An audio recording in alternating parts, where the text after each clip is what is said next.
we'll be talking about that. They'll all be involved, but there'll be a lot of help. When it comes to security, there's going to be a lot of help. It's going to be good. They are first line of defense because they're there. They're Europe. But we're going to help them out also. We'll be involved. Mr. President, Vladimir Putin mentioned that the war will not end without addressing the root causes of this war. Have you had an understanding what are the root causes of this war? Well, look, the war is going to end. When it ends, I can't tell you, but the war is going to end, and this gentleman wants it to end, and Vladimir Putin wants it to end. I think the whole world is tired of it, and we're going to get it ended. It was, I've done 6 wars. I've ended 6 wars, and I thought this maybe would be the easiest one, and it's not the easiest one. It's a tough one. A lot of reasons for it, and they'll be talking about it for a long time. But they'll be talking about the others. Look, India, Pakistan. We're talking about the big places. When you look at, you just take a look at some of these wars. You go to Africa and take a look at that. Rwanda and the Congo, Republic of the Congo. That's been going on for 31 years. And so we've done a total of 6, and we really have 6, not including the fact that we obliterated, and it turned out to be a total obliteration, the nuclear, as you said, the future nuclear capability of Iran. And this one, I think we're going to get solved also. I feel confident we're going to get it solved. Thank you, Mr. President. Can you tell us about your conversations with European leaders and what they need to see to support an end to the war? Yeah, well, we're going to be meeting with a great representative group and 7 very powerful, very big countries, and great people, all friends of mine and friends of yours. And we're going to have some suggestions made. They want to see peace. They would like to see peace. President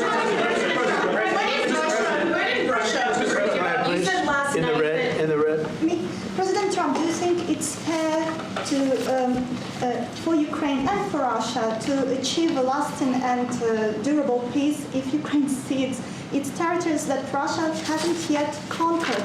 Do you think it's a fair peace for Ukraine? We're going to have a lasting peace. Just to answer the first part of your question, we're going to have a lasting peace. I hope it's going to be immediately. I hope it doesn't have to go on. And I think people of the whole world is going to be very happy when that's announced. Mr. President, you posted on social media, Mr. President, a very touching letter from the First Lady, and the letter was hand-delivered to President Putin, and it calls for an end to the war, essentially, because of the children and the children's future.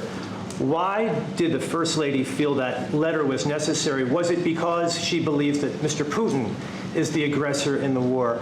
Is a similar letter being hand-delivered to President Zelensky? So the First Lady felt very strongly. She's watched the same thing that you watch and that I watch. I see things that you don't get to see, and it's horrible. But when she's got a great love of children, she has a wonderful son that she loves, probably more than anybody, including me. I hate to say it, but she loves her son. She loves children, and she hates to see something like this happening. And that goes for other wars too. I mean, she sees the heartbreak, the parents, the funerals that you see on television. Always funerals. We want to see something other than funerals. No, she felt it was a beautiful letter. It was very well received by him, and she did ask me to say, she would love to see this end. She would love to see it end, and she says it very openly, very proudly, and with great sorrow because so many people have been killed. Mr. President, last week, Brian, go ahead, Brian. Yes, sir. I've got a question for each of you. Yes. First of all, Mr. President Zelensky, you look fabulous in that suit. I said the same thing. Yeah, you look good. I said the same thing. Yeah, looks good. I said to the one that attacked you last time. See, now he's I remember that. Yeah, I apologize to you. You look wonderful. No, my first question for you, President Zelensky. In the same suit. I changed, you are not. Maybe yours is much better. Real quickly, upon peace, God willing we get peace, are you open to holding an election in your country? Yes, of course. We are open for election, yes.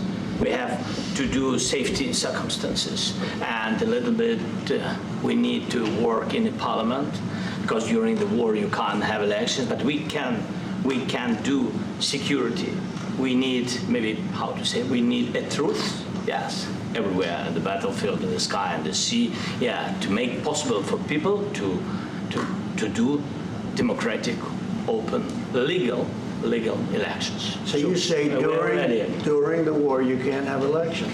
So let me just say 3.5 years from now, so you mean if we happen to be in a war with somebody, no more elections? Oh, that's good. I wonder what the fake You like news this is. idea? Yeah. No. Speaking of news, I got a question for you. This sounds insane for me even to ask this, but do you think the American media really doesn't even want a peace deal because they've seen they've been so critical of you every step of the way as you lead the charge for peace? It's an amazing phenomenon. I said that if in the settlement you got Moscow, St. Petersburg, and thousands of miles around them, they would say I made a bad deal. The level of hatred and animosity is incredible. Not with all. I mean, we have great people up here. We also have terrible people up there that I think are told what to say. But, you know, in solving all of these wars, they don't even write about it. You know, I saw major wars. I saw wars that have been going on for 31, 35, and 37, and a couple of quicker ones. One that was going to go into a full-blown deal very quickly. You know what the one I'm talking about. It was a big one. But they don't even write about that. No matter what I do, no matter what, and you know, this is not anything to do with you. It's probably to your advantage in a certain way. But no matter what I do, no matter what deal I make, from my standpoint, you'll come out good. Maybe President Putin will come out good. But they'll say, Trump was absolutely horrible. It's just that, and I've lived with that for a long time. I've lived with it since just before the first election. I used to get great publicity. Now I get the worst publicity anyone's ever gotten in office, but I won in a landslide, so that people understand. They're the only ones that count, ultimately. But I've also had great reporters. I've had journalists that are very good. But it's very sad when you do the right thing. As an example, they said, because of the fact that Vladimir Putin came to American soil, this was a tremendous defeat for Donald Trump. No, it was really wonderful that he did it. It was a hard thing for him to do, to be honest with you. It was the opposite of what they said, but they said it. Now, if he didn't come, they'd say that was also bad for Trump. You know, there's no way. And there's just a great dishonesty of the press, and I think that's why it's lost its credibility. You know, its credibility is at an all-time low. We have a thing going on right now in D.C. We went from the most unsafe place anywhere to a place that now friends are calling me up, Democrats are calling me up, and they're saying, sir, I want to thank you. My wife and I went out to dinner last night for the first time in 4 years, and Washington, D.C. is safe, and you did that in 4 days. I'll tell you, it's safe. I had another friend of mine. He has a son who's a great golfer. He's on tour, and he came in 4th yesterday in the big tournament where Scotty Scheffler made the great shot, and he said his son is going to dinner in Washington, D.C. tonight. I said, would you have allowed that to happen a year ago? He said, no way, no way. He said, what you've done is incredible. And I think the people realize it. But the press says, he's a dictator, he's trying to take over. No, all I want is security for our people. But people that haven't gone out to dinner in Washington, D.C. in 2 years are going out to dinner. And the restaurants the last 2 days were busier than they've been in a long time. Thank Sir, I walked around yesterday with MTG. If you could walk around with D.C. with MTG and not be attacked, the city is safe. Yes.